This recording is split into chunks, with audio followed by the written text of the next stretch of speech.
62 pessoas tinham morrido no acidente. E não eram 62, eram 61, porque ele não embarcou. Então o nome dele estava na lista, ele não embarcou, até que então se identifica que ele não estava lá. O que é isso? O que são essas pessoas? Como que é esse acidente? Ao ponto de haver um falecimento em massa dessa forma? E se nós olharmos aqueles que faleceram, e se nós olharmos aquele que não embarcou, se nós passarmos a ver isso, a gente começa a realmente entender que a gente não tem controle sobre a nossa própria vida, sim ou não? Sim ou não? Nós não temos controle sobre a nossa própria vida. Então, quando a gente entra dentro da campanha, dentro da série de palavras, uma grande colheita de trigo, o que é essa grande colheita de trigo? Para mim e para você, o que é isso?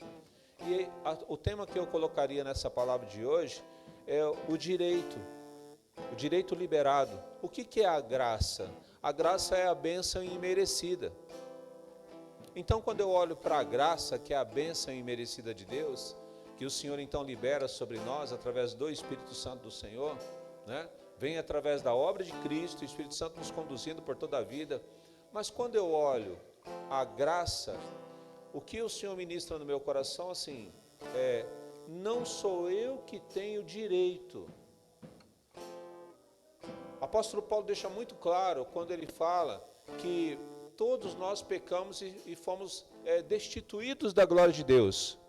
Então, se nós fomos destituídos da glória de Deus, então nós não temos direito a nada, a não ser uma consequência de toda a maldade, que é a escassez. Mas Deus interfere, e quando Deus interfere nisso, Ele,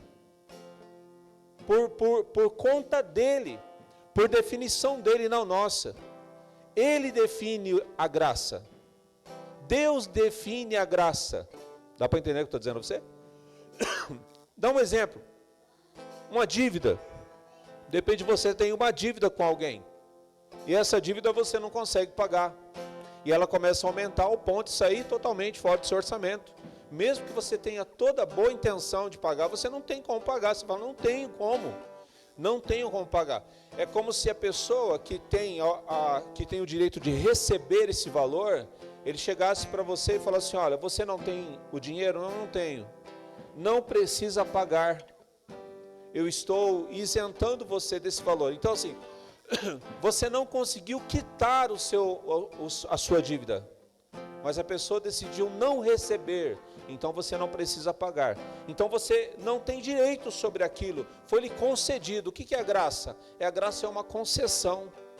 O que é a graça? É uma bênção imerecida. Quando a gente fala que a graça é uma bênção imerecida, é uma bênção que você recebe mesmo sendo pecador.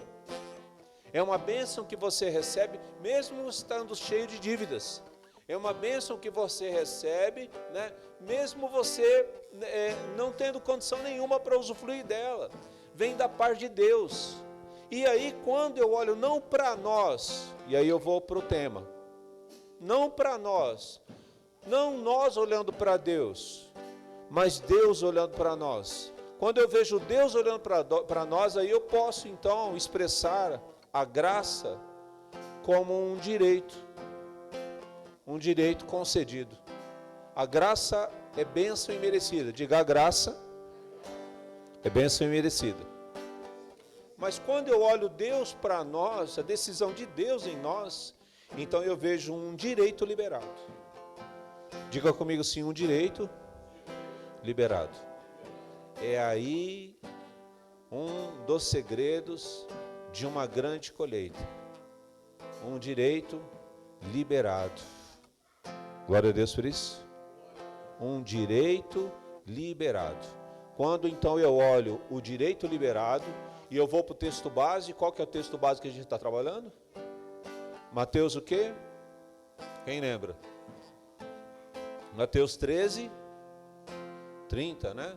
Mateus 13, 30. Em que o Senhor diz então que tudo cresce junto, sim ou não? O joio e o trigo crescem juntos, sim ou não?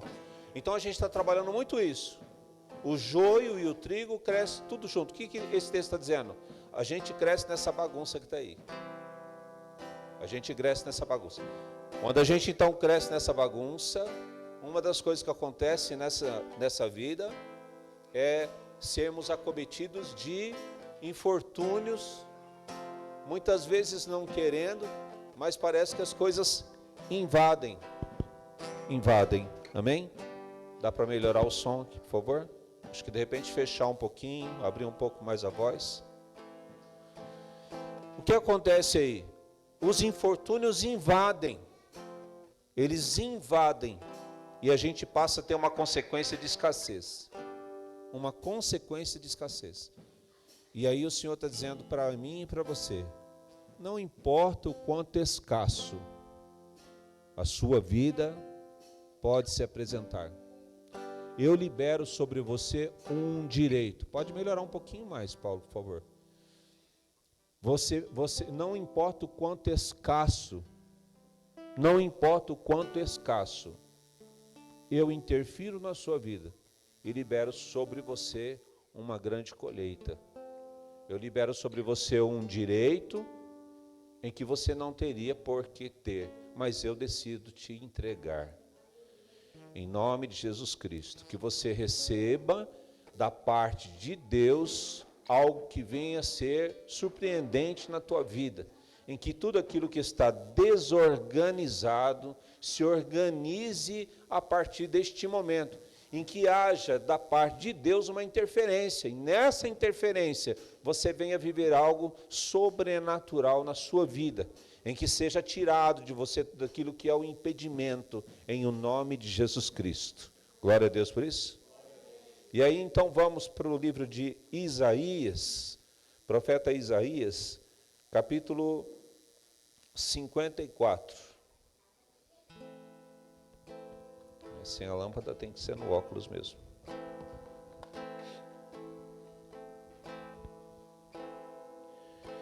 Isaías 54.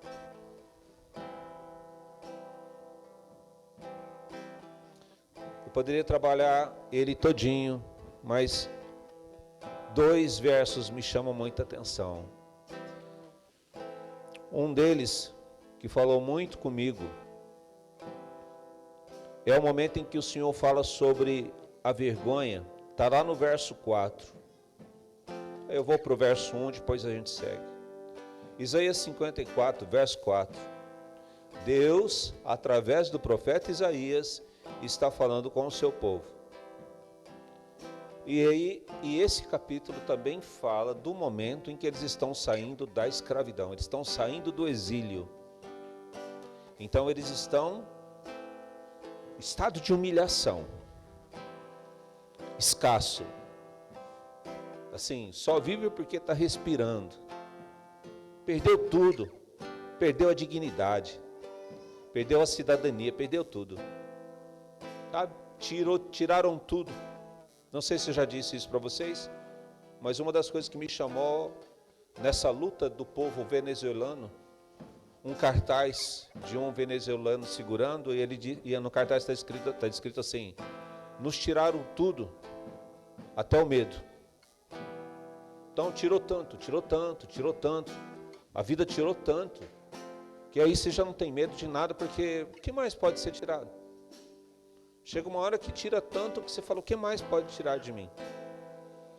E aí imagina Deus olhar para essas pessoas, para essa gente, e o verso 4 Deus traduz dizendo para nós,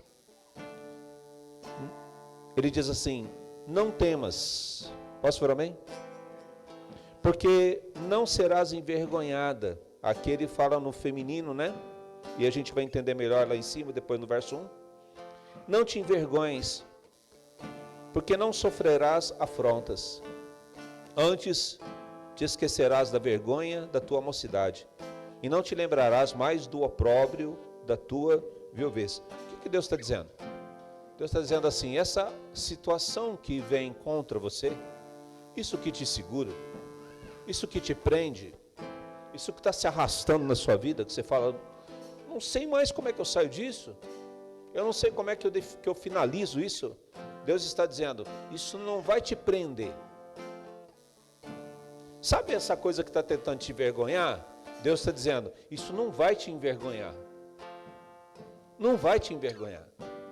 E quando ele diz, ele diz que não vai envergonhar, ele diz que não vai impedir, ele diz que não vai te segurar, e ele começa o verso dizendo assim, não tenha medo. Mas como não ter medo, irmãos? Como é que você não tem medo de alguma coisa que já está te afetando, já estão te afrontando, você já está passando pela situação, você está dentro daquela situação, mas o Senhor está dizendo, olha, eu vou mudar isso na sua vida, posso para mim? Deus está dizendo, eu vou mudar isso, e é essa mentalidade que nós precisamos então deixar que gere fé na nossa vida, a fé de entendermos que o Senhor está interferindo sim na nossa vida, nos trazendo uma grande colheita. Glória a Deus por isso. Glória a Deus. E aí o verso 1. O verso 1 diz assim: canta alegremente, ó estéril, que não deste a luz. Exulta de prazer, com alegre canto exclama. Tu que não tiveste dores de parto, porque mais são os filhos da desolada do que os filhos da casada, diz o Senhor. Então Deus está dizendo assim, olha, quando eu entro em cena, eu mudo as coisas de uma tal forma que a mentalidade humana não consegue compreender. Então o que ele está dizendo aqui? Ele está dizendo sobre, olha, né, a alegria vai vir, e ele coloca os desvalidos, os infortunados. E aí, biblicamente falando, uma mulher estéril, uma mulher nessa situação de o ventre dela não gerar criança, essa mulher, ela é igualada a uma prostituta. Uma prostituta e uma mulher estéril tem o mesmo, a mesma concepção de pessoa naquela sociedade. Então veja que a mulher prostituta é uma mulher que ela realmente decidiu ter aquela vida, né, promíscua. A mulher estéril não, ela tem uma deficiência no seu corpo. Só que diante da sociedade naquela época, uma é tão maldita quanto a outra. Consegue compreender o que eu estou dizendo? E Deus está dizendo assim, olha, que cante alegremente a estéril. O que mais que Deus fala? Que cante alegremente a mãe solteira. A mãe solteira, né, seria uma viuvez, ou uma mulher sem o marido. Então, uma mulher sem o marido, uma viúva, né, ela não tem voz na sociedade. Quando nós vemos Jesus Cristo olhando o gasofilácio, e vem uma viúva e entrega 2 moedinhas, ele ainda fala, né, mais ofertou essa que tinha 2 moedinhas, que é toda a sua condição financeira, né, do que aquele que põe um grande valor. É porque a mulher viúva, ela não tem direito nem de trabalhar, não é nem a questão de ter uma falência financeira, ela não tem direito de trabalhar.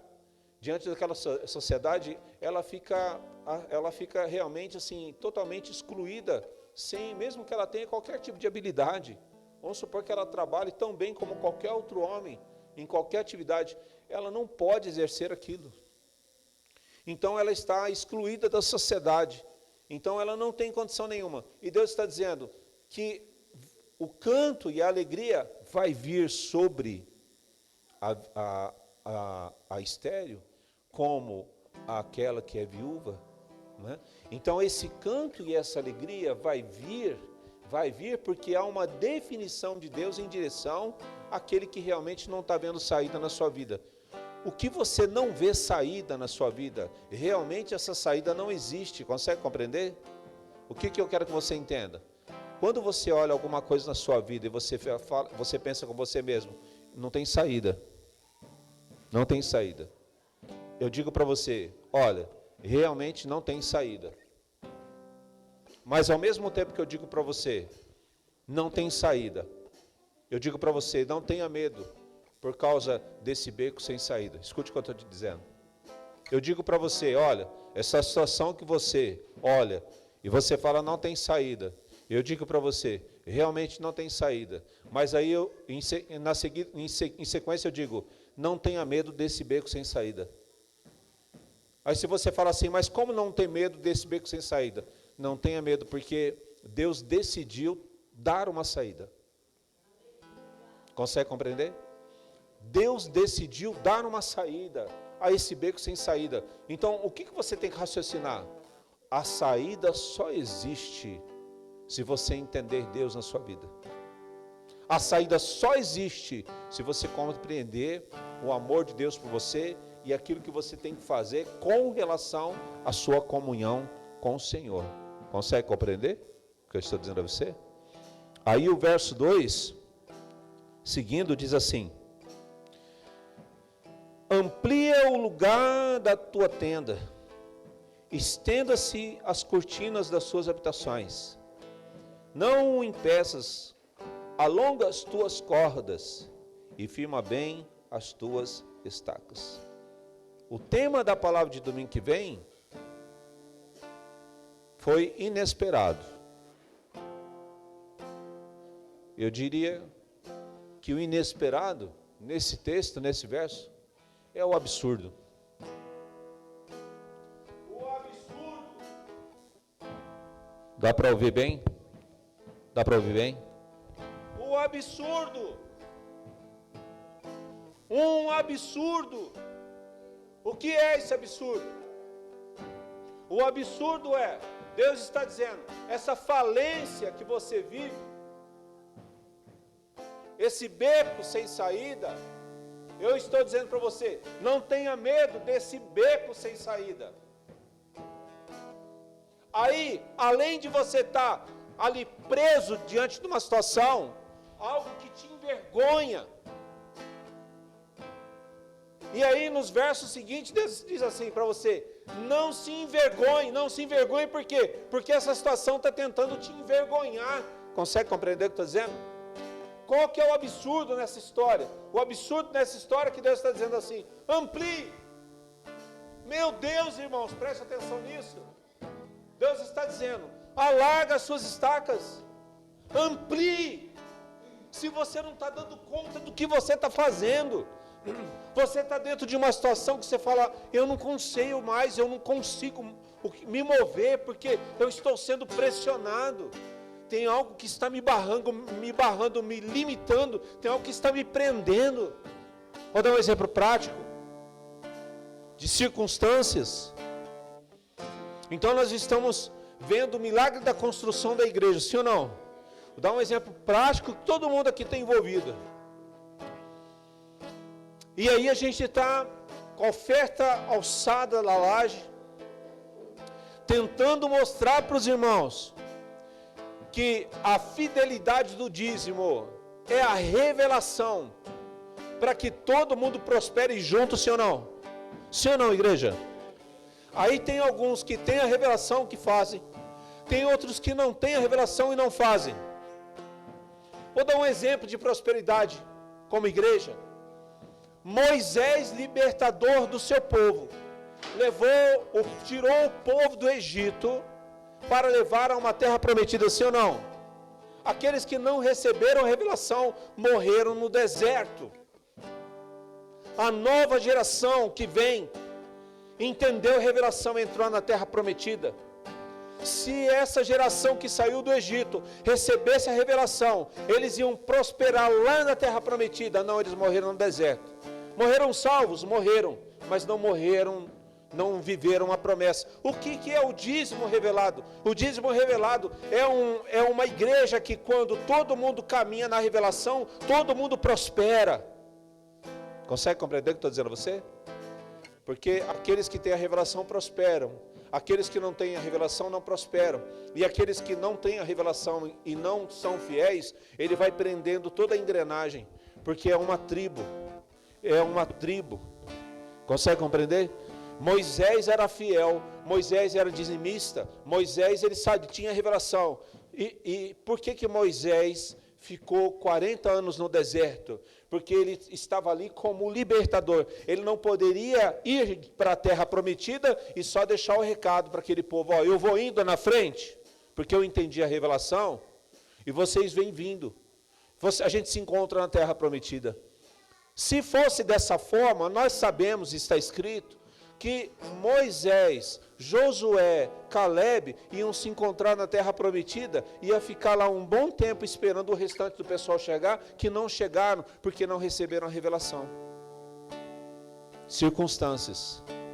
Aí vou falar para vocês umas circunstâncias. Essa lâmpada aqui é um exemplo prático. Atingimos a laje. O orçamento da construção está em andamento. Consegue perceber? O Espírito Santo, eu acredito que há no céu uma contabilidade espiritual. Deus vai entregando a cada dizimista o valor. Deus te prospera porque você é dizimista fiel, sim ou não? É uma coisa clara, vocês acho que já ouviram isso de outros lugares. O macumbeiro não vai investir na igreja do Senhor. Não vem dinheiro do governo. Não vem dinheiro do ateu. Deus não vai entregar o dinheiro na mão do ateu, porque o ateu não vai trazer o dízimo para a igreja. Deus vai dar o dinheiro na mão de quem? Do cristão, sim ou não? Deus vai entregar na mão do cristão, porque o cristão vai trazer o dízimo. Então há uma contabilidade. Está tudo certinho. Deus, filho, filha, eu vou te abençoar, você leva os 10%, a construção vai continuar. Glória a Deus por isso. Fomos, batemos a laje. Falta pôr um telhado. O telhado vai tirar a infiltração. Tenho conversado com o engenheiro. E falado para ele, falar, quando é que o senhor volta? Tem que esperar curar a laje. E eu falando para ele sobre o processo. Aí uma das coisas que eu disse para ele, nós vamos ter a formatura. Inclusive ele está convidado. Ganhamos a mão de obra para arrumar o drywall. Só precisa buscar os meninos para trabalhar aqui. Só posso trabalhar aqui se estiver seco. Eu disse para o engenheiro, se o senhor não fizer o telhado, eu não vou fazer o drywall, porque se chover vai estragar tudo que nós fizemos. E o engenheiro não veio. O engenheiro não veio, choveu. Choveu, infiltrou. Troquei essa lâmpada. Queimou de novo, por causa da infiltração. Mesmo que o engenheiro venha a partir de terça-feira trabalhar, não vai dar para mexer aqui. Por quê? Porque está molhado. Tem que esperar secar, tem que esperar tirar a umidade. Então a gente vai entrar no curso de formatura com isso aqui sem arrumar. Por quê? Porque dentro da circunstância há uma resistência. Consegue compreender o que eu estou dizendo para você? Mesmo fazendo tudo certinho, tem uma resistência. Olha a sua vida agora. Olha a sua vida. Bispo, eu sou dizimista. Eu sou dizimista por revelação. Eu entrego o dízimo crendo. Mesmo você sendo dizimista por revelação, você tem resistências na sua vida. Você tem resistência na sua vida financeira, você tem resistência na sua vida profissional, você tem resistências na sua vida familiar. Existem resistências. E são essas resistências que o Senhor está dizendo, mas Deus, eu estou aqui, como é que eu faço? Imagina Deus falando para mim, imagina Deus ministrando no meu coração, dizendo assim, mas Senhor, o engenheiro não veio fazer o telhado ainda. E o Senhor começa a dizer para mim, comece a construir o templo, comece a construir o templo lá em cima. Aí eu falo, mas Senhor, como é que eu vou começar a construir o templo lá em cima, se eu não conseguir nem mexer na infiltração do drywall? Por isso que eu digo para você que é um absurdo. É um absurdo o Senhor dizer assim, olha, a viúva, a estéril, vai cantar alegremente. As vergonhas vão ser arrancadas. E o Senhor diz, não tema porque a infiltração está aí. Não tema por causa dessas resistências. Não tema. Deus está dizendo para mim e para você, não tema, por quê? Porque você tem direitos liberados. E quando eu digo direitos liberados, não é porque nós fizemos alguma coisa e aí vai vir o saldo daquilo que fizemos. Não, nós não temos saldo positivo nenhum, mas o Senhor decidiu colocar algo na nossa conta. A graça é a bênção imerecida. A graça é Deus decidiu tirar a vergonha. Deus decidiu dar a saída no beco sem saída. E além disso, Ele diz para mim e para você: estão tentando te envergonhar? Não se preocupe, não vão te envergonhar. Posso ouvir um amém? Quem recebe, diga glória a Deus. Dê uma salva de palmas ao Senhor por isso.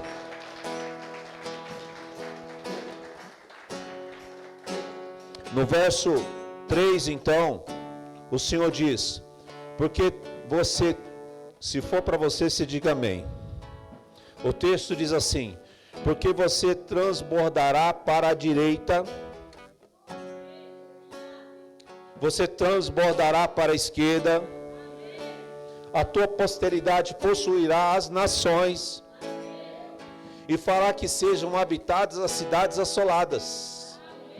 Deus está dizendo, não vai ser só para você, vai ser para a sua família, vai ser para todos os teus. Vocês vão prosperar, vocês vão crescer, vocês vão ver os frutos de uma grande colheita. Glória a Deus por isso. Uma grande colheita. E aí o verso 4, quando ele diz: não temas, porque não serás envergonhada, e nem te envergonhes, porque não sofrerás afrontas, antes te esquecerás da vergonha. Meu Deus! Sabe qual é o ponto de você? Imagine nós aqui como igreja. Vamos sonhar junto? Será que você consegue sonhar junto? Consegue pôr? Acho que não tem no teu computador aquela imagem da igreja aqui, não é? Tem? Coloca para mim. Eu queria sonhar junto com você. Deus está dizendo nesse texto: você não vai se lembrar da sua vergonha. Eu quero sonhar junto com você, com a igreja, para você sonhar você com as suas coisas pessoais. Aí a gente chega aqui na igreja para congregar e a gente não entra mais nesse salão. Achei interessante o engenheiro fazendo o segundo orçamento, seguindo a construção. E quando ele foi definir a base da nave, da igreja mesmo, lá em cima, ele separou em esse espaço, ele colocou como antiga igreja, no orçamento dele está lá, antiga igreja, o que tem que fazer, e a nova igreja, o que tem que fazer. Aí quando eu olhei o orçamento dele, eu falei, meu Deus, é isso mesmo. Imagina você chegar aqui e você não entrar nesse espaço, mas você entrar na nova igreja.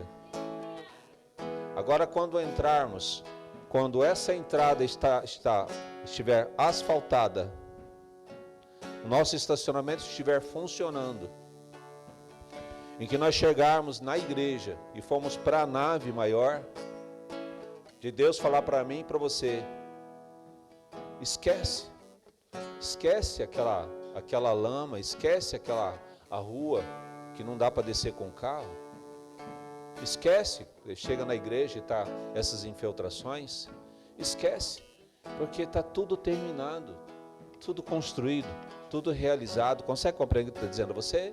O que Deus está dizendo para mim e para você essa noite?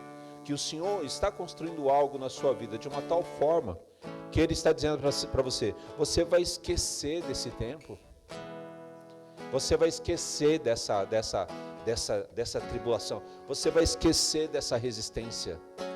Comigo na prática não é tão difícil, porque a minha memória não é privilegiada, mas de repente lá no futuro, né, você chega para mim e fala, lembra, bispo, que o senhor trocou a lâmpada 2 vezes, ela queimou, eu vou olhar para você e falar, mas que lâmpada você está falando? Não lembro, não lembra, bispo, o senhor até ministrou, lá vai lá no YouTube, lá que você vai ver, lá que você está lá, está gravado. Falei, só se eu for no YouTube para ver a ministração daquele dia, porque eu não lembro, porque o Senhor vai fazer você esquecer do tempo da vergonha, porque o Senhor está trazendo sobre você algo que é uma grande colheita, de um direito que Ele liberou. O Senhor está liberando um direito sobre a sua vida. Posso ouvir um amém? E aí no verso 5 ele diz assim, pois o teu Criador é o teu marido. Meu Deus, se nós pudéssemos absorver o que Deus está dizendo nesse momento. Porque esta forma de sociedade, o único que traz recurso para casa é o homem. Esta sociedade bíblica, quem traz o recurso para a família é o homem, não é a criança e não é a mulher. E Deus está dizendo, olha, preste atenção, mesmo que você esteja numa condição de estéril, eu sou o seu marido, além de ser o seu criador.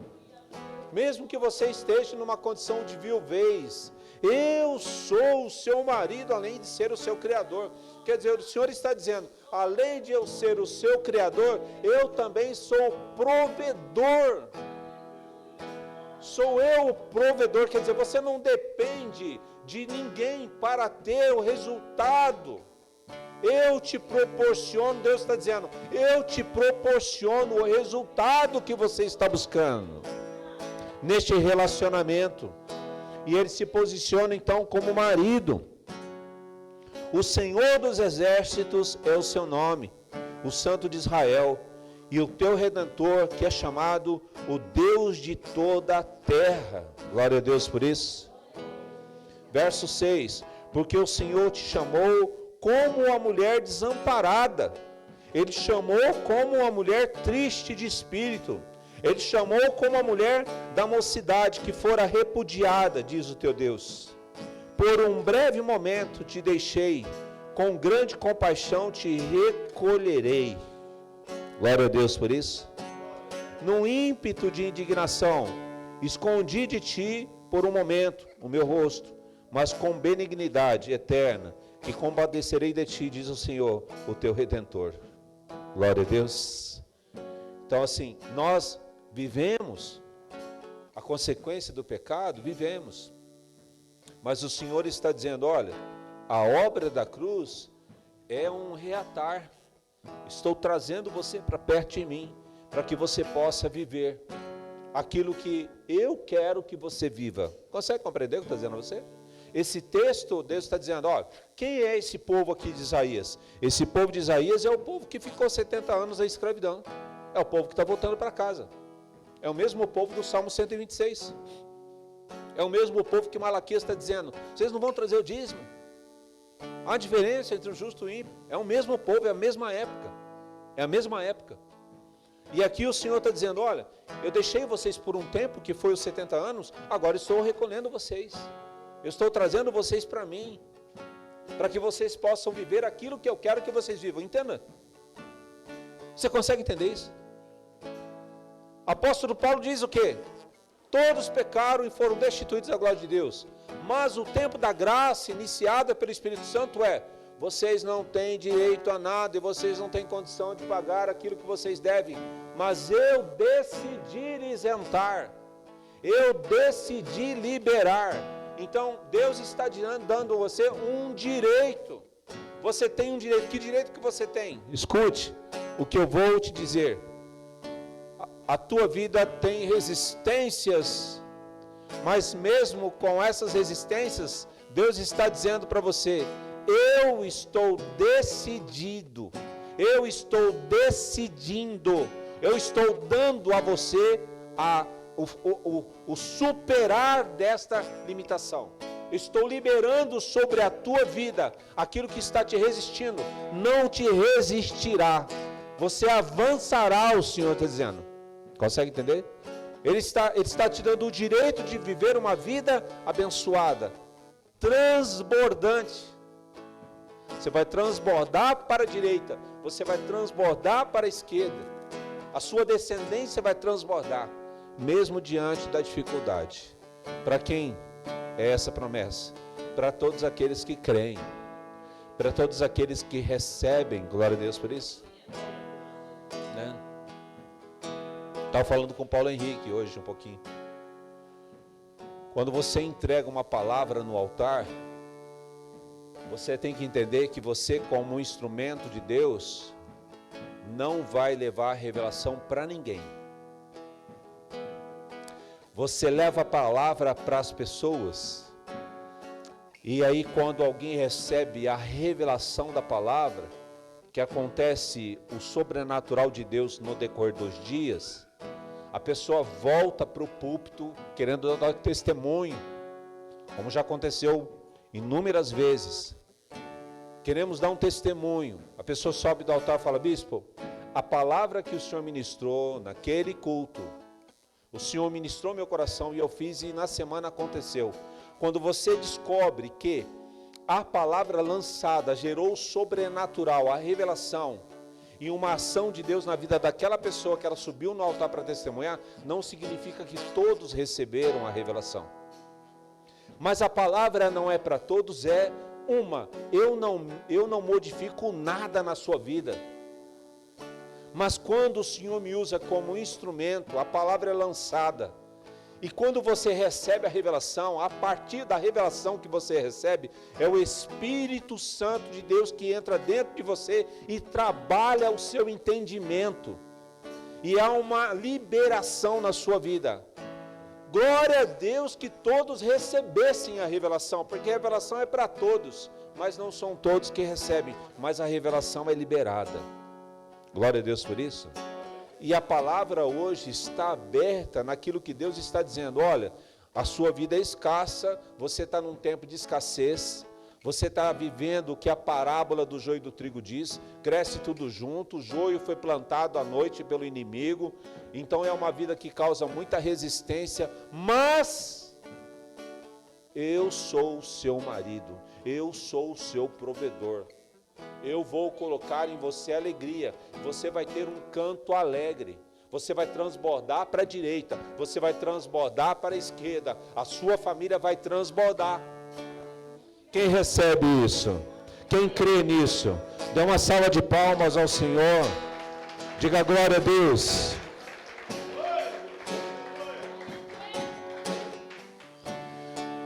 Verso 9. Por isso será para mim como as águas de Noé, como jurei, que as águas de Noé não inundariam mais a terra. Assim também jurei que não me irarei mais contra ti, nem te repreenderei. Pois as montanhas se retirarão e os outeiros serão removidos, porém a minha benignidade não se apartará de ti, nem será removido o pacto da minha paz, diz o Senhor, que se compadece de ti. Glória a Deus por isso. E aí eu vou para o finalzinho do texto, no verso 15 em diante, diz assim: eis que embora se levantem contendas, isso não será por mim. Todos os que contenderam contigo por causa de ti, o que diz o texto aí? O que diz o texto? Olha lá, verso 15, desde o começo. Desde o começo, verso 15. Eis que, embora se levantem contendas, isso não será por mim. Todos os que contenderem contigo, por causa de ti, cairá. Essa tradução está dizendo, cairá diante de você. O que o Senhor está dizendo? Olha, a minha aliança com você é de uma tal forma que aqueles que contenderem contra a tua vida não vão contender contra a tua vida porque eu levantei essas pessoas contra você. Muito pelo contrário. Aqueles que se levantarão contra você cairão por causa de você. Por causa da aliança que eu tenho com você. Por causa da revelação que você carrega. Por causa do temor que você tem. Posso ouvir um amém? Você recebe isso? Glória a Deus. Isso não é soberba, irmãos. Isso é zelo. Isso é cuidado de Deus sobre a sua vida. E aí o verso 16 diz: eis que, Deus dizendo, eu criei o ferreiro, que assopra o fogo das brasas e que produz a ferramenta para a sua obra. Também criei o assolador para destruir. E o verso 17 ele fecha: não prosperará nenhuma arma forjada contra ti. E toda língua que se levantar contra ti em juízo, tu a condenarás. Esta é a herança dos servos do Senhor, e a sua justificação, que de mim procede, diz o Senhor. Glória a Deus. Você acredita que Deus cuida de você, sim ou não? Deus cuida de você. Amém? Deus cuida de você. Deus, Ele protege você. Glória a Deus por isso. Deus, Ele protege você. Escute. Estou finalizando. Entenda o que eu vou dizer para você. A graça é a bênção imerecida. Escute o que eu estou dizendo. A graça é a bênção imerecida. Bom, vamos colocar assim. Deus nos dá a condição de construir todo esse projeto da igreja. Posso ver amém? Dentro da nossa realidade. Dentro da nossa quantidade de gente. Dentro da nossa condição financeira. E a gente vai vendo construir. Como a gente ouve de quem entra aqui. Todos os irmãos que vêm ministrar, que vêm de fora, uma das primeiras coisas que eles falam é assim: como é que vocês estão com esse projeto desse tamanho, construindo o que vocês estão construindo com tão poucas pessoas? Como é que vocês conseguem fazer isso? Se a gente que está aqui dentro não entende. Então, de você ver essa construção, aí você vê essa construção acontecendo. Porque Ele decidiu. Posso vir amém? Vamos lá, meus irmãos, estou finalizando. Não saia por aí dizendo que você é mais que o outro.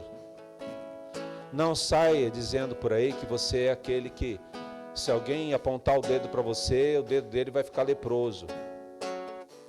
Não saia por aí pondo o nariz no cano de arma de ninguém, dizendo: para atirar porque isso aqui não vai funcionar. Não saia por aí querendo ser mais do que ninguém, porque Deus não está dizendo que nós somos mais do que ninguém. Ele está dizendo assim: nós somos os menores dos menores. Consegue compreender o que eu estou dizendo? Você é o menor do menor. Não pense você que é a sua mente que faz. Não pense você que é a sua força física que faz. Não pense você que é a sua raiva que faz. Nada disso. Nada disso. Você é tão pequenininho, que qualquer um te esmaga. Mas Deus dizendo: eu decidi. Toda arma forjada contra ti não prosperará. É o Senhor dizendo: apesar de você ser tão pequeno, eu decidi. Aqueles que tentarem se levantar contra ti vão cair, porque eu decidi. Então você tem que agradecer a Deus pela bênção adquirida e entender que as suas bênçãos e as suas liberações estão em crer e ter temor no Senhor, porque é Ele que faz todas as coisas. Glória a Deus por isso.